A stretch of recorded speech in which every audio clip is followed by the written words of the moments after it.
Yo, yo, yo, what's up, everybody? It's your boy Logan here with the Class in Session podcast.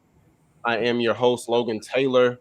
My amazing co host, Dante Hampton, is not available at the moment, but of course, we want to send positive vibes to him and shout out to him. I have a special guest with us today. Listen, guys, man, listen. I done had to jump through so many hoops to get this guest, but I promise you, this episode is going to be well worth it. All right. So, listen, we have the assistant principal on today, Miss Tawana Akins. Listen, guys, amazing lady. And listen, we're gonna read her bio. But before we get started to do that, I want to make sure, listen, guys, make sure that you subscribe, like, and comment on the podcast. All right. Leave us a review. If you're interested in the information that we are providing, if you love the value that we're giving, please leave us a review. That is important. All right. So let's get right into it. All right, guys. So again, this is the Class in Session podcast. I am your host, Logan Taylor. Let's get right into it. All right. So we have Miss Tawana Akins. All right, I'm gonna read her bio for you guys. Each day, as far as I can see, I strive to become a better me. Born and raised outside of Liberty City, Miami, Florida, would appear a caring, compassionate, and constructive young teenage parent who broke down barriers to become a phenomenal woman. Her name is Tawana Akins. She has been honored for her academic, social, and community efforts since elementary school. Listen, man, this is her 19th year in education with no absences. She ain't been absent at one time in a 19-year period. That's amazing. That is amazing. All right. As well as she has earned spots on the president's list, the dean's list, and graduated cum laude. She holds a bachelor's degree in elementary education from Florida Memorial, a master's degree in reading from Florida Memorial, and a specialist degree in curriculum and instruction with a minor specialization in special education from Barry University. She is also a ESOL endorsement and educational leadership from Barry University. She is also a mentor to new teachers, and she was a Steward of the Year finalist twice and elected delegate with the United Teachers of Dade. Ladies and gentlemen, I introduce you to you all the assistant principal, Miss Tawana Akins. Miss Akins, how you doing? I am fine. And yourself, Logan? I am doing well. I'm doing well. I am so glad to have you on here today. And I'm happy to be here. Thank you I for having me. listen. We had to go through a lot to get here. Yes. We had to go through a lot, and I love it, and it was worth every moment, every second of it. So I love it, and I appreciate you. So if you could just tell a little bit about yourself. Tell our audience a little bit about yourself, if you could. Okay. My name is Tawana Akins. I was born and raised in Brown Sub area where it was high crime, high poverty, murders, and everything. I've been witnesses since I was a little girl. So I know a little bit about the street life, plus the school life, plus the educational life. So that made me a well-rounded person. I'm a social justice activist. I was the National Social Justice Activist of the Year. I was awarded nationally for that. And I just do numerous things. I'm an author of 3 books, children books, and it's just so much that I do, and I don't want to say so much about me today. But thank you for having me again. Yes, ma'am. Yes, ma'am. Thank you. Thank you. So I just want to ask you a few questions. We're just gonna have a conversation, and just add value to the people that are listening, to our listeners in our community. And so, what I want to ask you is,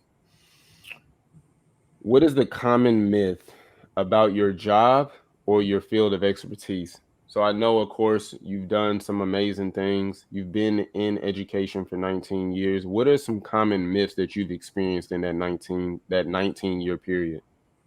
So, one main common myth is that teachers really don't do anything, and we are just high priced babysitters who have vacations in the summer and all the holidays off. But let me tell you something, the world cannot go around without a teacher. You won't be able to upload this podcast, you won't be able to do anything without a teacher. So, that's a common myth. We are not respected as individuals. I never saw a profession that we have to go stand and protest. I've been traveling around the world trying to make it beneficial for all educators as a UTD leader, United Teachers of Day leader, so that we can have a voice and we can get our much deserved raises that we need. So that's a common myth about teachers, that we are high priced babysitters, and that is not the case. We are more than that. We are all that. Absolutely. You all are all that. I think it's important. I really think that it's important what you all do because you don't just affect. What's crazy is as a teacher or an educator, you don't just affect a scholar in that moment. If you you help people for a lifetime, right? Like I Yes. can remember I can give you an example. I can remember when my second grade teacher, Miss Gann, and I'm 30, I'll be 35 Sunday. And so Wow.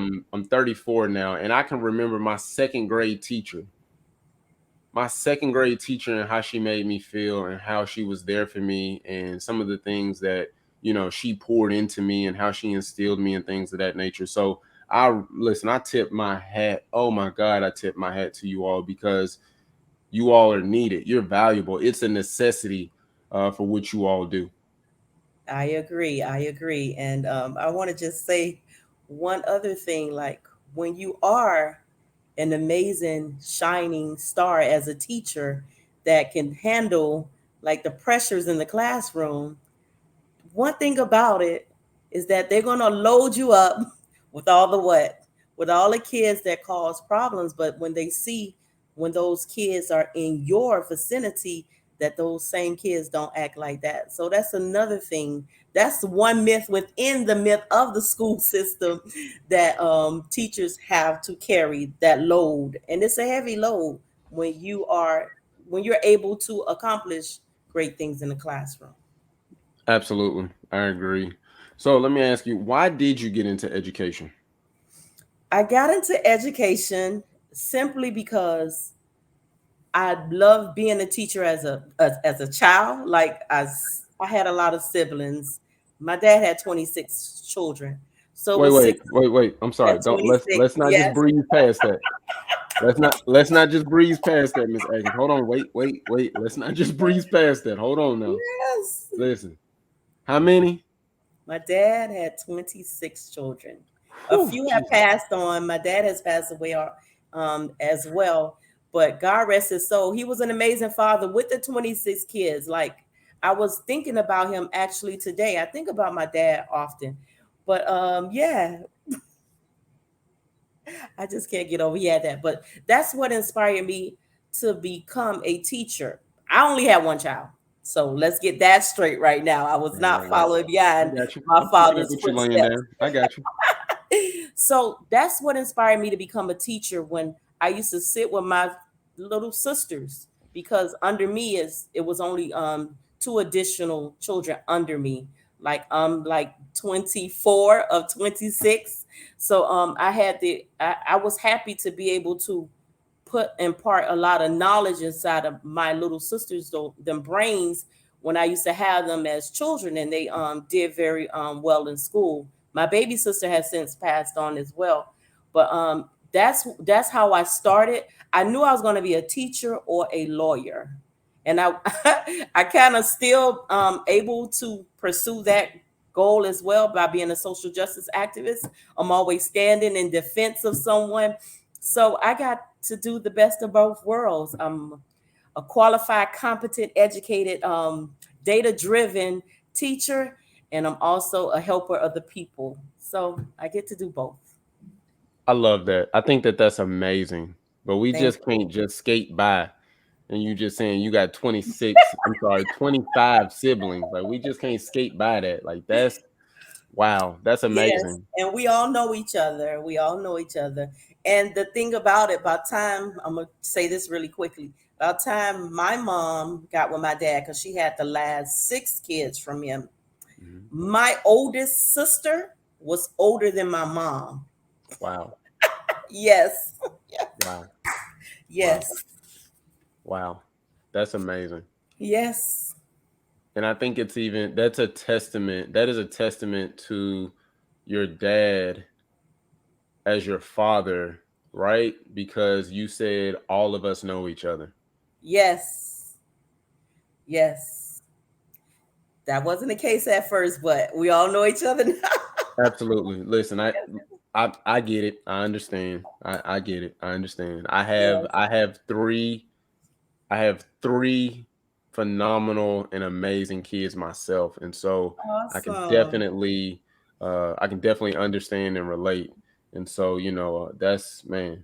Like I tip my hat to your dad. Like you said, God rest his soul. Like I tip my hat to him. That's amazing. Yes. My father was a hard I know worker. Christmases were really good. They were really bad. But it didn't, let me tell you, we weren't so hung up on gifts. We were hung up more on love because as long as we were together and we were having a big feast, that was Hmm. fine. We didn't need all the toys and all that. It Right. was different back in the days. Yeah. Absolutely. Yeah, I love it. I love it. I love it. I love it. Yes. I love it. That's amazing. So, let's go into this. So you said 19th year with no absences. Let's I can't even just skate by that. Let's like just talk about that. Like you literally have a passion, right, for what you do. How are I put it like this. How have you been able to have that work life balance for 19 years with no absences? Let me tell you, once again, I got to shout out my daddy because no matter what, he went to work and he provided for my mom who did not have to work. So I kept with those values that he instilled in us. And he had us working at a young age. He was a maintenance man. So he fixed not only other women, but he fixed he fixed the neighborhood, right? So he had us working at a young age. We had to keep the property clean by picking up all the trash off the grounds and stuff like that. So I formed a team and that's how it started. And when I had my child at 15 years old, I had my child. So when I came back to school after being on maternity leave, I said, you know what? I'm going to finish school on time and I'm not going to miss a day of school. Nobody in the school could do that because what, your child is going to be sick or you're going to be sick or however. But I put it in my mind, my heart, my body, and my soul that I will not miss a day of school no matter what. I'm going to work around it. So that happened my 10th grade year when I came back off from maternity leave. I went my 11th grade year and my 12th grade year without any absences. And the principal, he called me in his office like, I have to reward you. This has never happened at a school filled with pregnant teenagers that someone came to school every day. So he gave me a plaque, and that was in 1994. I still have that plaque. He gave me a plaque and $100, and he commended me in front of everybody in the school. So that made me feel good about myself, right? I accomplished a goal, and somebody saw what I was trying to accomplish, and they rewarded me with that. So when that ceremony happened, I was happy. So when I started working, I did several jobs, Kentucky Fried Chicken, all the gas stations, and everything like that. Never missed a day of work. I refuse. I don't care what time the club closes or whatever. When I was clubbing back then, I'm like, I don't care. I'm still going to go to work the next day. So I took that same mindset when I became an educator in 2003. I said, I'm never going to miss a day of work. Listen, I became a grandmother at 37, right? My life has been really fast. So even when my daughter had my granddaughter, I went to work that day. I cut that umbilical cord, I threw them deuces, and I say, I'll see you when I get off work. That's how serious I am about not missing work. So I kept that throughout the years. And my goal was to do it for 10 years. Then I did it for 10 years. I say, okay, let me try 20 years. So that's what happened. And I'm still going strong. Knock on wood. I'm not a sickly person. I'm very healthy according to my doctor, but not according to these bones. So that's it. That's what inspired me to never miss a day of work. I love it. I love it. I love it. That's amazing. Yes. That oh man, that is amazing. what what has been I'll do it like this. When so did you started out, what type of teacher were you when you first started out? When I first started out, I don't know, because my daughter always told me that I was very mean. And when I got to teach, the students love me. It's like I impact an entire school with my personality. Like, I'm very personable. If you tell me something happened, your cat died or whatever, and when I see you, I ask about how you feeling since your cat died. Like, that spark a moment like of trust, and people just start believing in me. That's why, like, I have students a year after year. They come, they look for me, they find me on Facebook. They always sending me messages and stuff like that. Like, it's that. That's what I can say it is. So building relationships Yes, very and important. showing them that you care. Showing that you and one thing about, I'm a risk taker. I'm gonna tell you about this story really quickly. I was in charge of a garden when I first started teaching, and then Hmm. we were growing collard greens. I didn't know anything about no garden, but they wanted somebody to do the garden, and I did it. So after our collard greens, they came to where we could eat them. So I had the cafeteria lady to cut them up, and guess where I cooked the collard greens at? Where In the school on a hot plate. And guess who got in trouble? you did. But I wanted the students to see what we put in the ground and it came up. I wanted them to see the whole process. So I got called in the office. So I think outside the box. Like, my students, we're gonna be making. We do things inside the. We mix stuff. Like, I have them eating carrots and ranch dressing. Like, I try to expose them to things that they don't usually get exposed to, so they can know it's something outside of what I eat besides the little hot chips and stuff like that. And that's the thing. I think exposure is everything, and that's the seed I'm planting in my granddaughter. I'm exposing her to so much around the world. I love it. I love it. I love it. I hate that you got in trouble for but that was a really good idea. You don't Yes, see, yeah, you don't see educators or teachers really thinking outside of the box, right? yes. So And I wouldn't tell anybody to do that too. I want to make that clear. Do not do that. We had an open pod school. That means no doors. So guess what? All the other classes were smelling the collard greens. And I made everybody a little jealous, which I didn't know I was going to do. So don't do that. wow. Wow. I love it. I love it. What are so how long have you been in administration now? So we have a position called Dean of Students, right? I did that Mhm. position 2 years, and then I just became an assistant principal 6 months ago. So you say roughly 3 years I've been in administrator. Awesome. Congratulations on your new position. Thank you so much. I love it. So let's talk about being the dean of students. What does that look like, right? What does that look like with being the dean of students? Oh my gosh. Okay, so I was at a middle school, the sixth through eighth grade, right? In a very bad, violent area. So my job was to discipline sixth, seventh, and eighth graders. So my job was basically walking through classrooms, dealing with referrals. I don't know if you all call them referrals where you live at, like when students do an inappropriate action. So I have to lay out the consequences. I got to meet with parents who most of the time they want to what when a child get in trouble they want to curse you out and not understand. But I had to stand bold, I had to stand tall, and I had to be that mean person who my daughter said I was. I had to actually be that way at times. But at the end of the year, they were like, oh, she really cares. She's not going to let me vape in the hallway. She's not going to let me do inappropriate acts with whoever my mate is. Not It's not going to happen under my watch. So again, building relationships. Listen, you are wrong because you did this. Now, how can we fix it and how can we move on?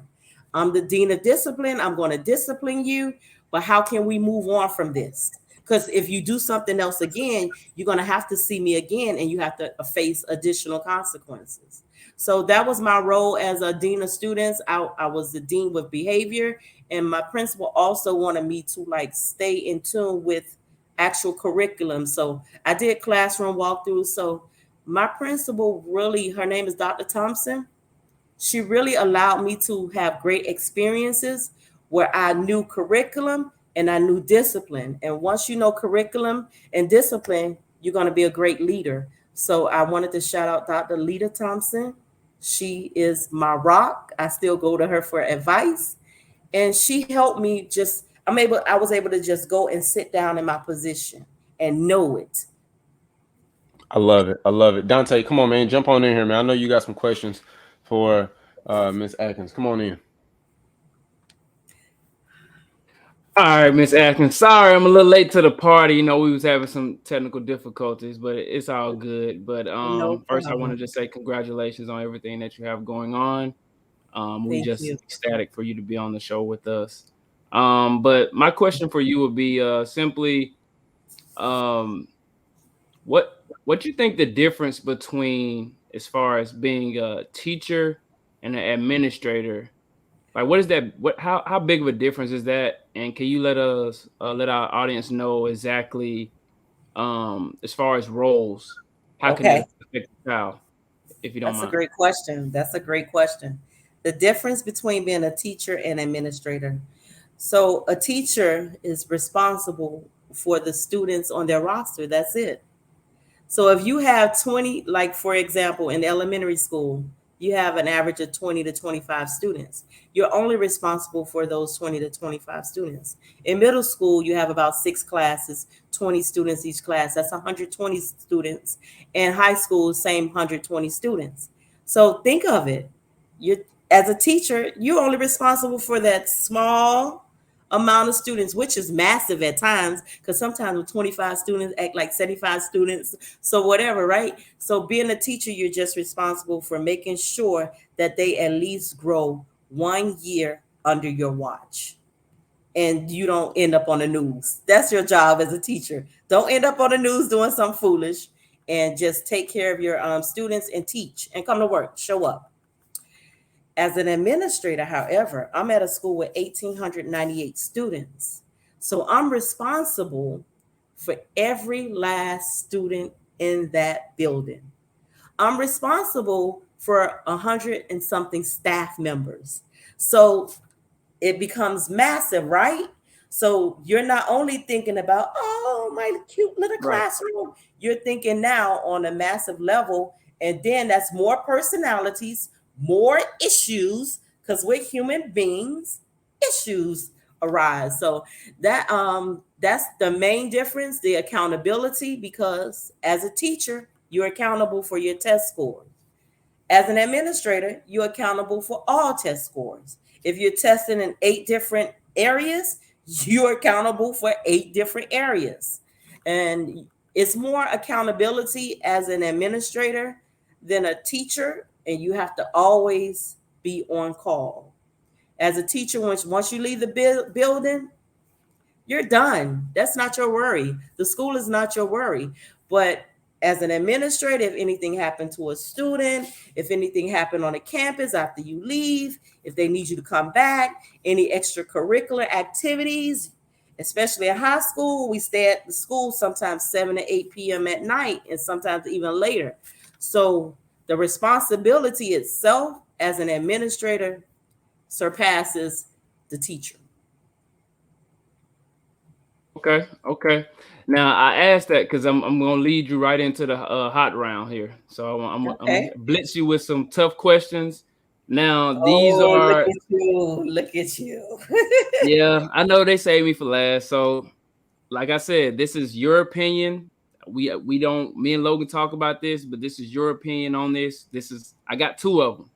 But the first one is there a value or an amount that you could pay a teacher or administrator starting out that you would say, hey, this measures what teachers are doing? Oh, absolutely. Absolutely. And I want to say these are my thoughts, not the thoughts of Miami-Dade County Public School or the Okay, school okay. I work. We got I that. We got want that to on. We say hear that that. We disclaimer. got you. These are my thoughts, my ideas right now that's coming out. I just want to put that out there. You Your should never employer does not endorse this. Right there, you go, Logan. Right, that's exactly what we need. Exactly. Yes, so teachers starting in Miami-Dade County, they start at 40 something thousand. You can't live off of 40 something $1,000 per month, per year. So my take on the starting salary for a teacher should be easily $100,000 because that's what it takes to survive here. An administrator should start at 150 because it's a lot. It's a heavy load. You're on a salary. Remember, administrators can't make extra money because you're on a salary. So it is what it is. If you have to stay to the school 3 nights out of a week at 10 o'clock p.m., that's on you. You signed up for that. But they do need to start, I think, teachers out at what I know at $100,000, and then the administrators should start at 150 and above. Okay, okay. It's just funny you say that. Go on and get it, Logan. It's funny you say that because that's right around what he was saying. You know, we more so focus on essentials. We believe in like housing programs, automobile programs, partnerships to Yes. cover the basic needs of educators. But I'm gonna let Logan get in here because I know you got something to say about that. So Miss A, it's funny that you say that because my number and what I say that they should start educators out is 80,000.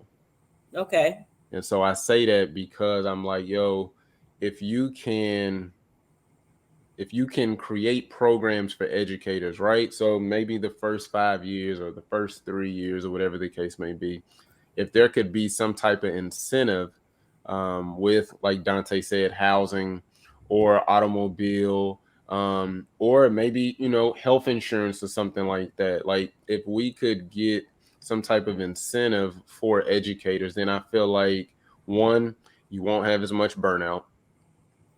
Two, you won't have as many teachers wanting to walk away now.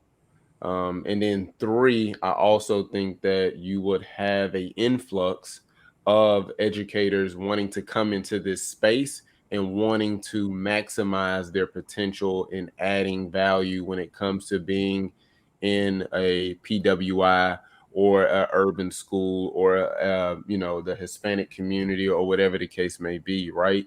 And so I think like, yo, if we start you off at 80,000 and then we say, hey, we're going to help you with getting a house, maybe a 2 or 3 bedroom house or something like that, and we'll help you with that incentive, then I feel like it's like, okay, now you are seeing me. You know what I'm saying? Now you're adding value to what I am, because like you said, if a teacher, you starting off a teacher in Miami-Dade at 40,000.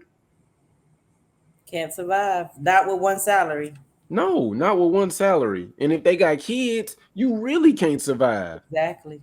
And then you have to find housing. Then you have to find and if you don't have, what I'm saying, your vehicle paid off, you got to pay that Yes. monthly. Like, and then Yes. and then I'm already working 50, 60 hours a week, right?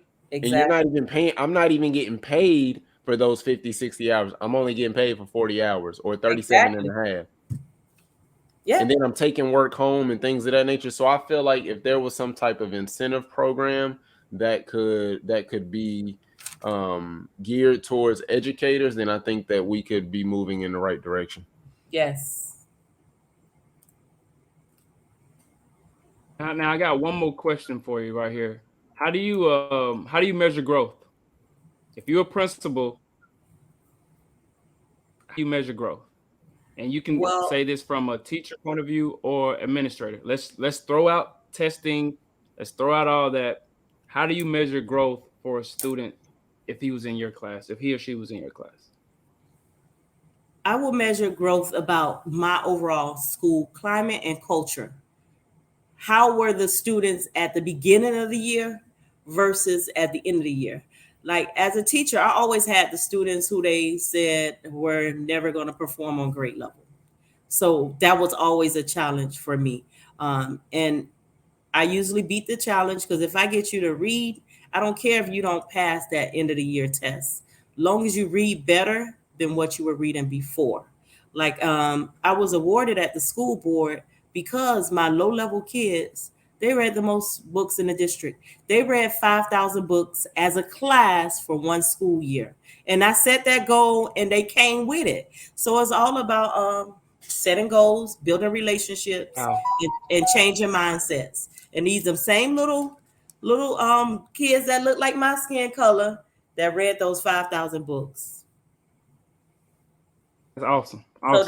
that's I got to clap thank again you. for you. That's pretty Yeah, awesome hey, right there. clap. You gotta, yeah, we gotta get, yeah, you gotta get a standing ovation for that. Five Thank thousand books.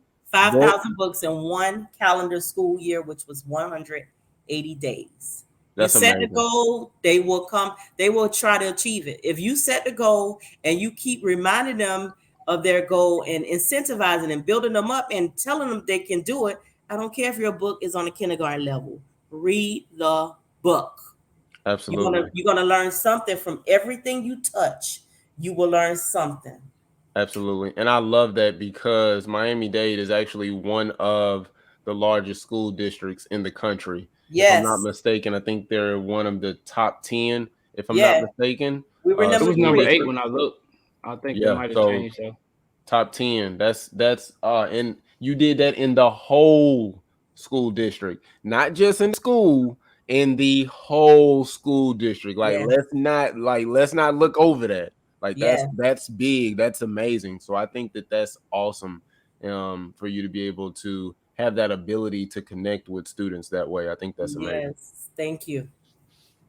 So, what would you say, or better yet, what advice would you give to a person that wants to start out in the profession that you're in? So I know you were a dean of students. So let's do it this way. When you were a teacher, what is the one piece of advice that you would give to somebody that wants to be a teacher? And what's the one piece of advice that you would want to get that you would give to somebody that wants to be a dean of students? Okay.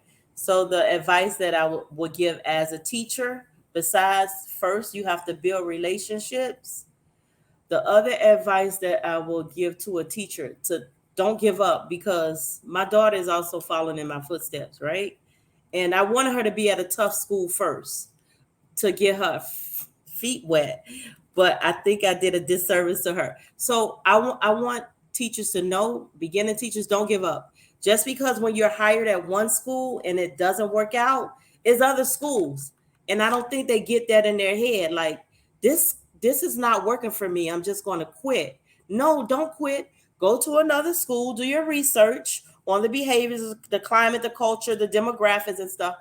Don't give up on your career. If your career is to become a teacher, sometimes you will land at schools that are not so great, but try another school and don't give up. That would be my advice to a new teacher. All right, for the listeners out there, just so everybody listening, we haven't had that one. I don't think, Logan, as far as people saying that don't give up is big. And I liked what you said as far as research. That's pretty important. So for teachers out there who's starting out and you land in a district you don't like, you might need to relocate to another district. You know what I'm saying? Maybe Exactly. that be 15 miles, 20 miles. Us here in Chattanooga, we know we have a Hamilton County district, but there's a variety of schools. So I really liked that. So for the listeners out there, the educators out there, if you're struggling at a school, try and find you a different demographic, a different culture. You know, you might be suited for a charter school. You might be suited for a private school, you know, or a magnet Exactly. school, you know, or you might need some more kids that are culturally different from you, that'll just open your eyes to the world. Um, so I think that was Yes. very unique in what you said. Yes. I really liked that. So for the listeners out there, make sure y'all pinpoint that for. I really like that. I love that. Yeah. And what about my the second part of the question is what about dean of students? But hold on before you answer that real quick. Okay. Before we get into that, we got to pay some bills real quick. So, real quick. Hey guys, listen to me. This is your boy with the Class in Session podcast. That's right. It's your boy Logan here and my brother Dante. Listen guys, we need you to like, subscribe, and leave a comment. All right. I need you to like, subscribe, and leave a comment. I'm going to say it one more time for the people in the back. I need you to like, subscribe, and leave a comment. All right. All right. Miss Atkins, do your thing. Okay, so as a dean of students, or if you're the disciplinarian of the school, the advice that I will give you, don't look at everything as a problem. Look at everything as how can I have solutions. Look at everything as how can I incentivize beforehand before problems even exist. How can I market the school better as far as applying things to like what do we need to improve in the school. So as a disciplinarian, I know I need students to come to school. So incentivize and think of rewards that you could do for good behavior and looking at the conduct grades for the first 9 weeks. So don't just look at the problems, look at the solutions. Some kids might have had an F the first 9 weeks in conduct, but now it's the second 9 weeks and they have a D or a C. That's improvement. So think of being a disciplinarian as a reward system instead of a punitive system. And I think that will be great if you start looking at things the other way instead of the negative aspects of everything.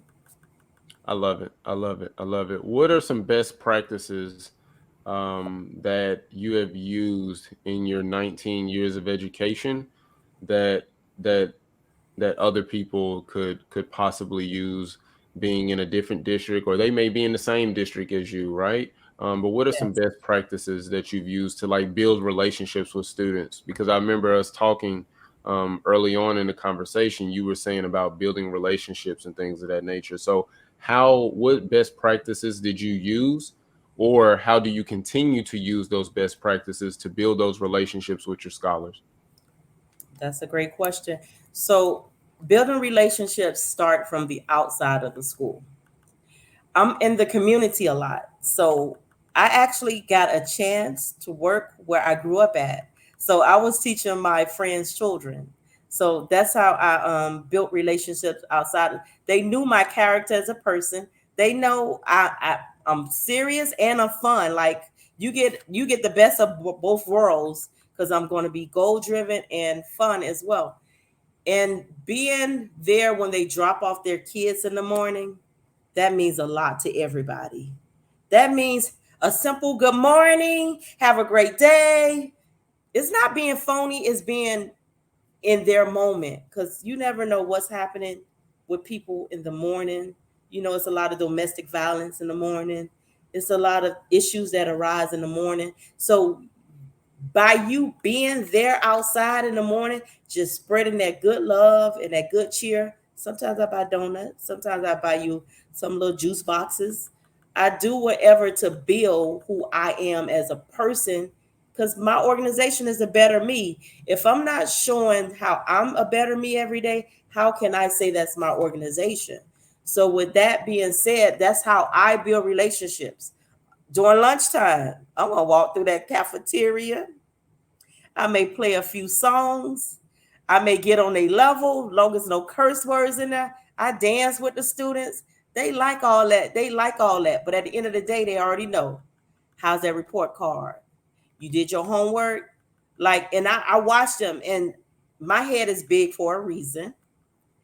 I have all of their information stored here. I could tell you, you made a level 3 last year. You better make a level 3 this year. You better get a 4 this year. You understand what I'm saying? And I look them dead in their faces like I'm good. I'm big on eye contact and being personable with people, shaking hands. And I give hugs. You know, they be like, oh, you shouldn't hug. I give hugs. Even with COVID, I was still giving hugs because that's just a way of life, you know? I love it. I love it. So you're very intentional with the way that you build relationships with your scholars. Yes. I love that. Oh, I love that. I wish you would have been my teacher. You hear me? That's Dang. what a lot of adults say. That's what a lot of Right, adults. right, for That's, real though. You hear me? She talking about some I play music in the lunchroom. I get down with yeah, that we level. get Long as it ain't no down. We get cussing. I do down. all that. I'm buying donut. I'm like, bro, what? I needed you when Yeah. I was in school. But listen, being that type of teacher come with you have your my haters motivate me though. I Mm-hmm. don't pay them attention, but remember that comes with a lot of hate and discord because you could have this little preppy churchy teacher that, oh, she's awful. They look at you as, oh, you're awful. No, I'm intentional. I'm going to get the job done. And at the end of the year, they look at my test scores. She's on top again.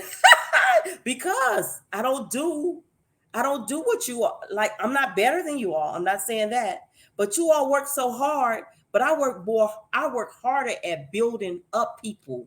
I build you up so you're gonna believe in yourself. You're gonna be wanting to read and do math problems yourself. You're not gonna worry about me doing a little teaching to the board, doing all that old school stuff. No, you're gonna be Googling, you're gonna be YouTubing, you're gonna be watching math videos on your own, and you're gonna come back and show me different ways that I could have taught it. That's how I build up people. I love it. Oh, I love it. Oh, I love it. I hope y'all listening to what she's saying. Miss Atkins, listen, she is She dropping dropping some gems, gems. Do you hear me? building She up. is dropping gems. You Thank gotta you. build the scholar up.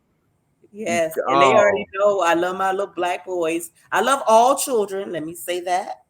I love all children, but black boys have gone through so much in life. So I know I got to pour back into them to save some of them.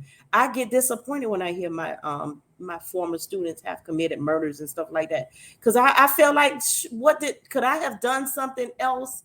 And I know I give my all every day. That's why I don't miss work. So I have to pour more into them because they need more. You got to know your audience. When they need more, you got to give them more. Some people have a stable home, some people don't. And that's with all races. I'm not just saying black people have unstable homes. That's just with all races. So you got to know your audience. That's why I get to know them. And I don't mind pulling up at your house either. oh, I That's love it. I yeah, love it. I I will love pull it. up I in a love it. minute. I love it. Oh yeah, I wish you was my teacher. Most definitely. I love it. How do you what are some best practices that you get in regards to buyout, right? Because you talked about the parents and how with you being a disciplinarian and when you have to call them or meet with them, they're wanting to, be negative. They're wanting to, say some things instead of taking responsibility or accountability. How are Exactly. you able to get buyout from those tough parents that may want to blame the teacher or blame you or the school or whatever the case may be? Okay. Being that I told you I'm hood. I'm from the hood too. Like, so I know how to handle things. I can handle things very professionally. But I know the hood way of thinking. If I got an audience, I'm gonna show the audience. I don't like this. I want to use a curse word right now, but I'm not. I don't like this. They'll say all that in front of while they right there at the security booth in front of a larger audience. I'll say, okay, escort the parent to my office, please. I'm not going to exchange a word right there in front of anyone. I'm going to maintain my professionalism. But once that door closed and we start talking, it just calm. Everything calms down. And you could tell the trauma, the hurt that they have been through is not even what you're saying about their child. It what has happened in their life and it has re-triggered, like it's the trigger for them. So I know, like working in the inner city, you learn so many different coping skills of how to deal with issues. Because I could have been in jail already many times before with some of the things that they have said about, me. But at the end of the day, like one of the parents, she has become my best friend because she thought I hated her child. I say, no, when he's in my classroom, he's going to listen. He is going to now. The lady called me. Her child is 20 something years old. I had him at a third grade student. She still calls me today and say thank you. At the end of the year, that student made a level 5, which is the highest you can make on that Florida Standards Assessment test. And still to this day, whenever we see something, whenever we meet up, and it's somebody who don't know our story, she tells him about it. I say, I know you're not going to like me, but at the end, you're going to love me. I love it. I love it. I love it so much. Listen, Miss Atkins, I can't tell you thank you, thank you, thank Thank you, you thank all. Thank you, you all for thank what you. you're doing. This is amazing. This is man, you dropped so many gems. Like I really hope the people that are listening to this, our audience, educators, like I really, really hope that they catch these gems about being intentional, how to build relationships, how to show scholars that you care about them and things of that nature. And so listen, this is the last question because I Yeah, know last one. you gotta go. This is the last question. And so I know you gotta go. If you could change one thing, and when I say this, I'm not talking about just in your community or This a where you work at. large scale right here.